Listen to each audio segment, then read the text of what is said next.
A continuación, Ciudadanía, Democracia y Desarrollo.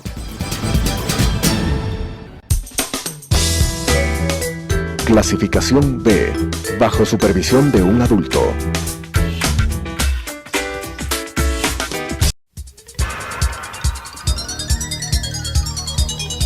Las opiniones vertidas en este espacio por la producción y dirección del programa son de exclusiva responsabilidad de sus autores y de quienes intervienen en ellos.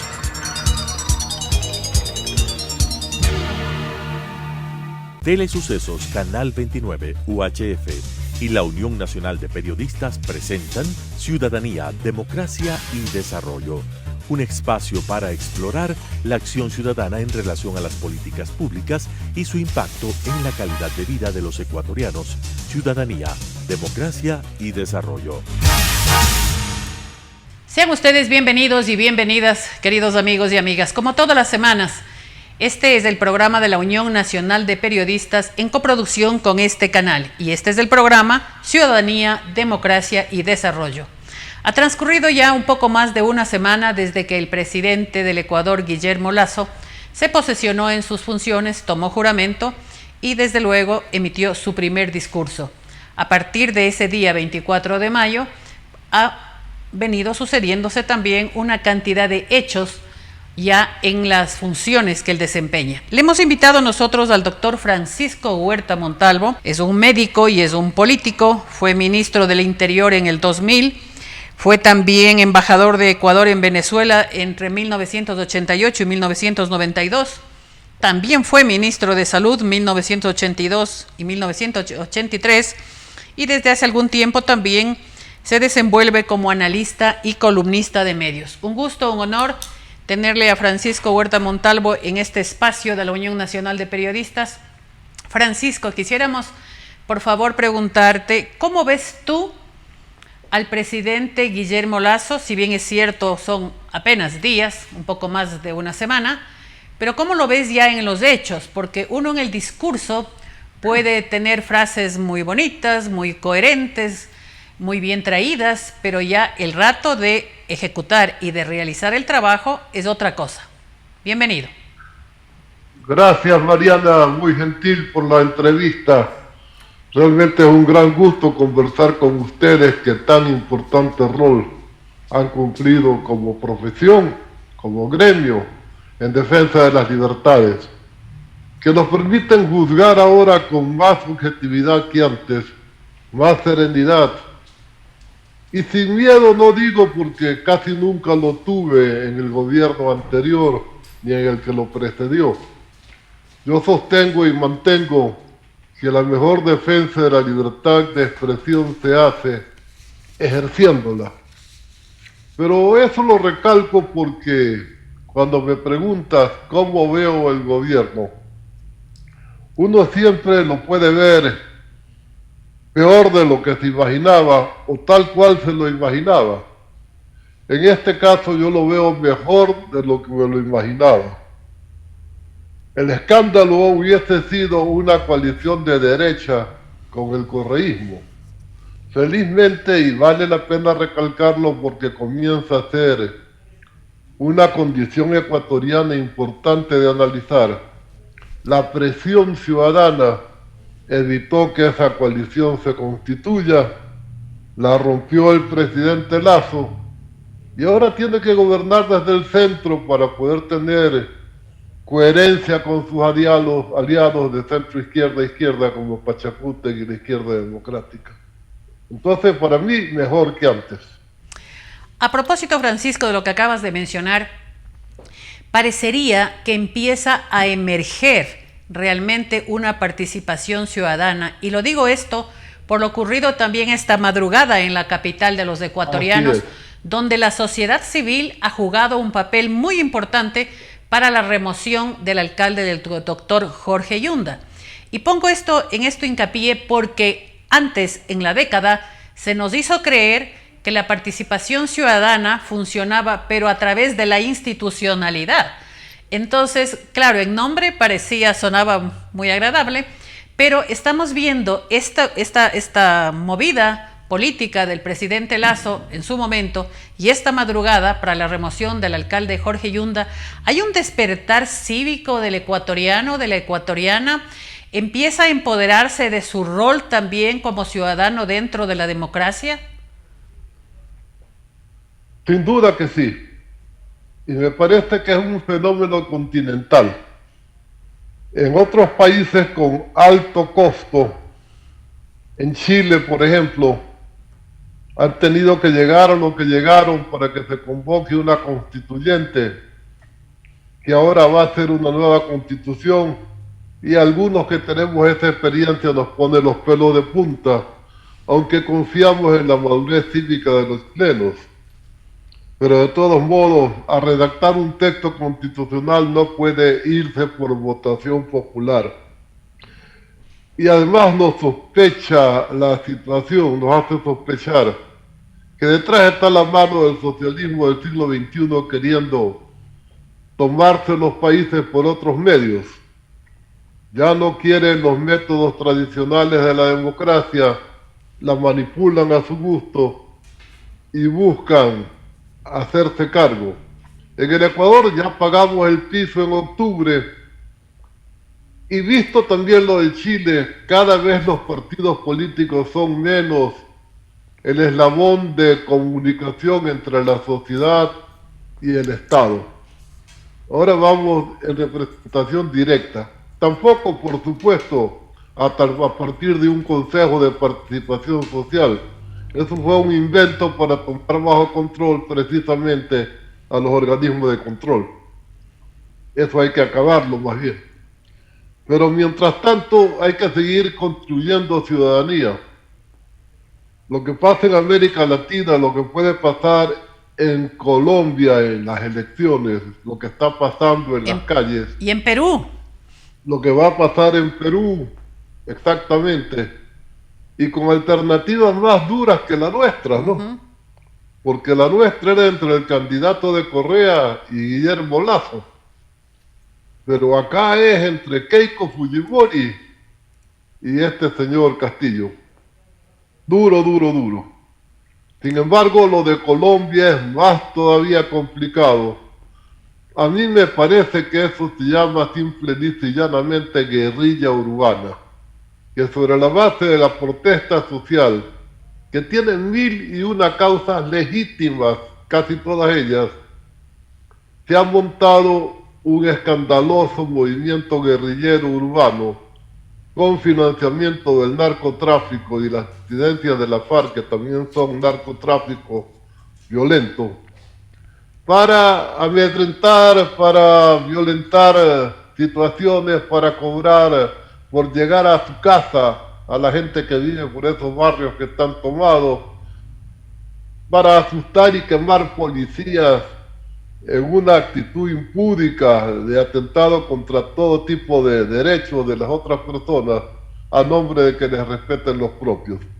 Yo creo que ha habido excesiva tolerancia en un país como Colombia por parte de un gobierno que sabe cómo son las cosas y no ha tomado las medidas que debería tomar. Allí hay una policía muy bien entrenada y parece que también salió como la nuestra en los movimientos de octubre, sin capacidad de poder ni siquiera echar un tiro al aire. Justamente, Francisco, falló también el servicio de inteligencia, al parecer. ¿Perdón? Falló también el servicio de inteligencia, al parecer. Bueno, eso casi nunca hemos tenido. Casi nunca hemos tenido. No es que falla, sino que no existe. Bueno, parece que ahora lo quieren reestructurar. Ajá. Tú te referías a Colombia. Sí, a Colombia. Me refería a Colombia. Más agudo, pero esta estrategia es nueva. Es lo que hacían en los campos, que ya no les da ningún resultado, porque se mantienen aislados eternamente. La guerrilla colombiana es la más antigua del mundo. Ahora es guerrilla urbana y está en las primeras planas de los periódicos de todos los días. Entonces tiene gran conmoción social garantizada, gran publicidad. Y el resultado es el caos, que es lo que les interesa a ellos. Y Pero, la gente que le apoya cree que está haciéndolo muy bien, ¿no? pero ¿qué lectura tienes, Francisco, sobre también lo ocurrido ayer nomás también en Nicaragua? El allanamiento y la orden de prisión para la señora Chamorro, que se supone, según varios analistas y medios de Nicaragua, que podría ser quien lo pueda ganar en un proceso electoral al señor presidente. Yo creo que por eso es que la persiguen, porque puede ser un rival de cuidado para las pretensiones hegemónicas del sandinismo en el poder. Recordemos que la madre de esta Cristiana Chamorro Violeta, lo ganó. fue quien le ganó las elecciones al actual dictador nicaragüense. Pero además recordemos, porque me parece de justicia, que ella es hija de un gran luchador por la libertad de expresión, Pedro Joaquín Chamorro, así es, a quien tuve oportunidad de conocer alguna vez. Entonces hay una escuela de defensa de las libertades allí, hay una tradición respetable, no como familias del poder, sino como familias con preceptos democráticos. Esta lectura, esta breve lectura que acabas de hacer sobre América Latina, ¿debería ser motivo de preocupación para el flamante presidente Joe Biden en Estados Unidos? ¿O es que el presidente de los Estados Unidos da las espaldas y dice allá arréglesen como ustedes puedan? No, yo creo que él tiene gran inquietud por América Latina. Desde la posibilidad de que nos regalen vacunas hasta los intereses de cómo se está construyendo la democracia latinoamericana. Yo creo que ha habido un cambio sustantivo en los Estados Unidos de América en cuanto a volver a sus valores tradicionales. Para mí fue como ver una película de terror o de ciencia ficción, contemplar las escenas del asalto del Capitolio asusados por el presidente Trump. Y me pareció más escalofriante todavía ver a Trump y su plana mayor con unos cócteles mirando por pantallas gigantes lo que estaba ocurriendo en el Capitolio de su patria y casi que celebrándolo. Ahora, desgraciadamente, porque no hay mayoría en ambas cámaras, la comisión que Nancy Pelosi quiso establecer para ver y analizar qué fue lo que instigó esa trágica página de la historia democrática norteamericana, no va a poder darse porque no tienen mayoría en el Senado. Pero queda pendiente. Ahora, Francisco, todas estas rupturas que se vienen dando en América Latina, en nuestros países, tú ya lo mencionaste, Ecuador lo vivimos en octubre, ¿no es cierto?, del año pasado. Esto de alguna manera también debería generar en nuestros países una cultura de la reconciliación nacional, porque vemos que nuestras sociedades están totalmente fragmentadas y eso también es un peligro y es una bomba de tiempo para cualquier presidente. Sin duda, pero yo tengo algunas inquietudes al respecto, basadas en mi propia experiencia, en lo que me gusta leer en cuanto a ver qué pasa en América Latina, ¿no? Yo creo que deberíamos restablecer urgentemente en el Ecuador los gabinetes sociales que tuvimos durante Borja. ¿Por qué gabinete social? Porque en el terreno abonado de todas estas manifestaciones violentas hay una gran injusticia social en cuanto a la calidad de vida de una buena cantidad de ecuatorianos. Y digo gabinete social porque, aunque yo mismo he sostenido, por tener un eslogan, sin vacunación no hay reactivación, lo cual es cierto, pero solo hasta cierto punto, porque el tema no es solo sin vacunación no hay reactivación, sin salud no hay reactivación, va más allá de solo vacunar. Cuando era ministro del 82, mi eslogan era pueblo sano, pueblo productivo. Pero un pueblo sano no es solo lo que haga el ministro de Salud, es lo que hace el ministro de Agricultura para garantizar alimentos, es lo que hace el ministro de Vivienda para sacar a la gente del suburbio, es lo que hace la gente de alcantarillado y agua potable, es la gente de cultura, salud es más que solo una vacuna. Y eso hay que entenderlo actuando. Ojalá el vicepresidente se encargara de eso como un frente social. Por supuesto, la generación de empleo es otro factor clave para la salud. Si la gente no tiene empleo, ¿cómo come o cómo se cura? En el discurso del señor presidente Guillermo Lasso, fue un discurso, digamos, más bien motivador. Hay quienes lo califican como un discurso de estadista, pero una de las frases que creo que caló mucho más en la sensibilidad de todos los ecuatorianos fue esta de invitación al encuentro, pero no lo dijo cómo. Cuando en la otra orilla estamos escuchando ya a ciertos dirigentes indígenas invitando a un paro nacional. Entonces, parecería, ¿no es cierto?, que son dos aristas totalmente distintas. ¿Cómo crees que el presidente Lasso debe empezar a generar este encuentro nacional? ¿A través de qué tipo de estrategias? Yo creo que ya está aplicando una. Ojalá que no le dé como le dio al expresidente Correa por coleccionar bastones de mando. Filosofía. Ahora que no le dé por coleccionar bastones de mando. Pero ya lleva dos en comunidades indígenas con alta movilización. Lo cual me parece una buena estrategia para decirle: vea, señor Isa, usted no es el dueño de la población indígena. A mí me están aceptando como presidente. Por supuesto que allí no puede haber equívocos en la designación de los gobernadores, por ejemplo. Y en algunas provincias están designando gobernadores de pasado correísta. Yo no quiero anatemizar a nadie por su pasado correísta, pero se entiende que un gobierno nuevo viene con su propia gente, salvo que esté escasamente estructurado, ¿no? En todo caso, yo creo que la atención preferente de las necesidades sociales, y ahí cuenta con una ministra muy operativa como Mae Montaño, pero con una visión integral de conjunto, de frente social, puede ser la salida para evitar que la violencia quiera hacer uso de sus maldades en nuestro país.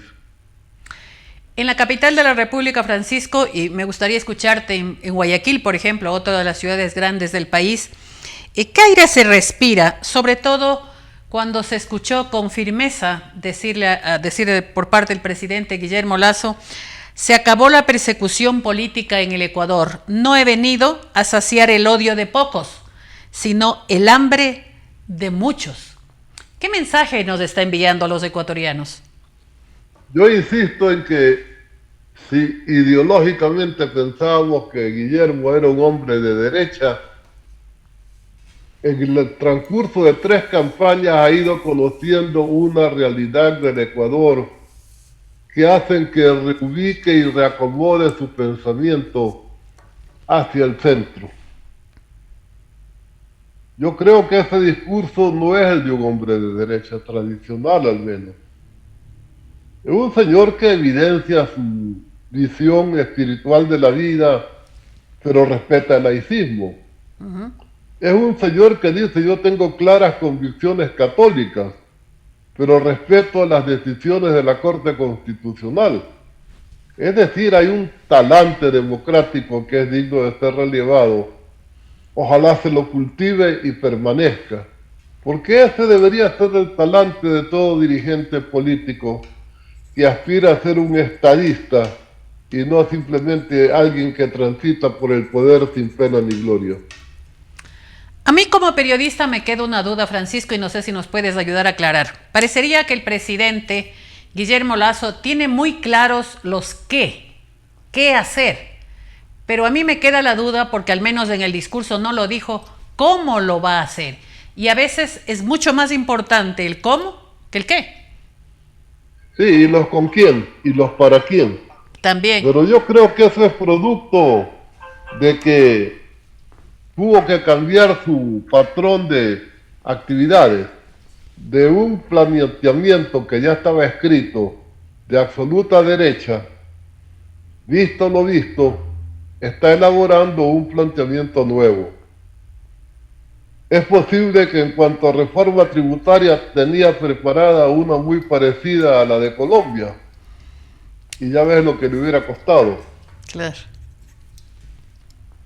Entonces, algunos temas claves está reelaborándolo, me imagino yo, para adecuarlo a las nuevas coyunturas del Ecuador, a sus nuevos socios, que también tendrán que ceder, pero que no pueden ceder tan radicalmente como un programa tradicional neoliberal, ¿no?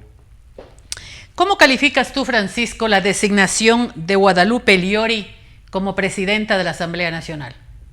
A mí me hizo sentir muy feliz de que primero una mujer luchadora, segundo de tribus amazónicas, esté representándonos en el Parlamento.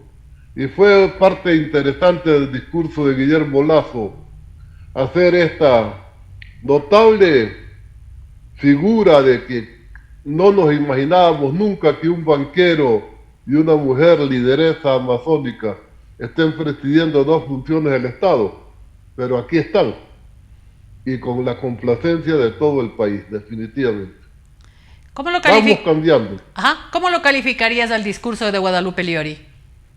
Excelente, conciso, dentro de los límites de lo que ella podría garantizar que se va a cumplir, honesto, transparente. Fulminante también para muchos, ¿no?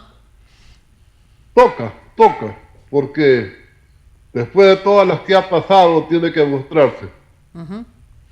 Ahora, la integración del gabinete, de los ministros, obviamente nadie puede poner en duda la formación académica de cada uno de ellos, la mayoría jóvenes, es un cambio generacional también, que creo que en el país es muy bien visto, y la duda también que surge, o la interrogante que nace es, ¿cuán ejecutivos ellos van a ser ya en cada una de las tareas encomendadas, Francisco? ¿Tú conoces algunos de ellos? Por supuesto, César Monge lo conozco, es un gran ejecutivo, no creo que sea un gran maquinador político, pero sí es un operador de estructuras partidarias. Y la otra cosa se aprende o se tiene un buen subsecretario.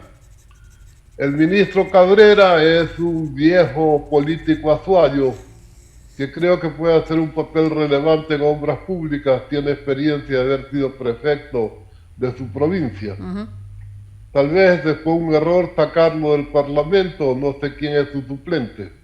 Igual ocurre con el caso del ministro de Gobierno. En cuanto a otros ministros, no tengo sino a la señora Mayno entre mis conocidos. ¿Mauricio Montalvo en la Cancillería? Lo conozco de oídas, ¿ya? Y sé que es un magnífico profesional. Todos los comentarios que he escuchado son positivos. ¿La propia ministra de Salud, Garzón? ¿La doctora Garzón? Allí tengo la inquietud de que ella estuvo vinculada al régimen de Correa. ¿La de salud o la de educación? Eso, ¿perdón? ¿La de salud o la de educación? Ambas. Y yo digo que eso no es pecado. Uh-huh. Pero pecado sí es, habiendo estado vinculada a ese régimen, nombrar descalificados correístas que han sido mal ubicados en cuanto a su ética en el manejo de los insumos médicos a su cargo. Hay denuncias del Colegio Médico del Guayas y del Colegio Médico Nacional que deberían ser acogidas y aceptadas, asumidas. Tú fuiste ministro de Salud, Francisco, y recuerdo también uno de tus eslogans: menos ladrillos, más vacunas. ¿Tú consideras que este régimen va a poder cumplir en los primeros 100 días, colocar 9 millones de vacunas? Ojalá que pueda, depende de que consiga las vacunas. La logística para hacer esa operación no es imposible. Se trata de 50.000 vacunas diarias. Si tiene gente vacunando en todos los distritos electorales, pronto puede cumplirse con la meta. Pero cuestión es tener vacunas y también los insumos, las jeringuillas para colocar las inoculaciones. Y el capital humano también, pues, las personas. Yo creo que eso sí hay. ¿Sí? Entre estudiantes de medicina, enfermeros. No se trata de una operación médica mayor. Más bien, en los centros de vacunación habrá que tener un médico para prevenir reacciones alérgicas o de cualquier otra naturaleza. Pero para poner la vacuna no hace falta ser médico. Pueden estudiantes de medicina o de enfermería hacerlo perfectamente. Esperamos que lo logre, para Sin duda, beneplácito ese de es todos el los deseo. ecuatorianos, porque además será algo que genere impacto y que le dé credibilidad para que pueda cumplir todo el resto de ofertas. Muchísimas gracias al doctor Francisco Huerta Montalvo. Ha sido un gusto, Francisco, tenerte Encantado. en este programa. Gracias, Mucho Francisco. A gusto. ustedes, queridos amigos y amigas, como todas las semanas, les invitamos la próxima y en primera fila. Las opiniones vertidas en este espacio por la producción y dirección del programa son de exclusiva responsabilidad de sus autores y de quienes intervienen en ellos.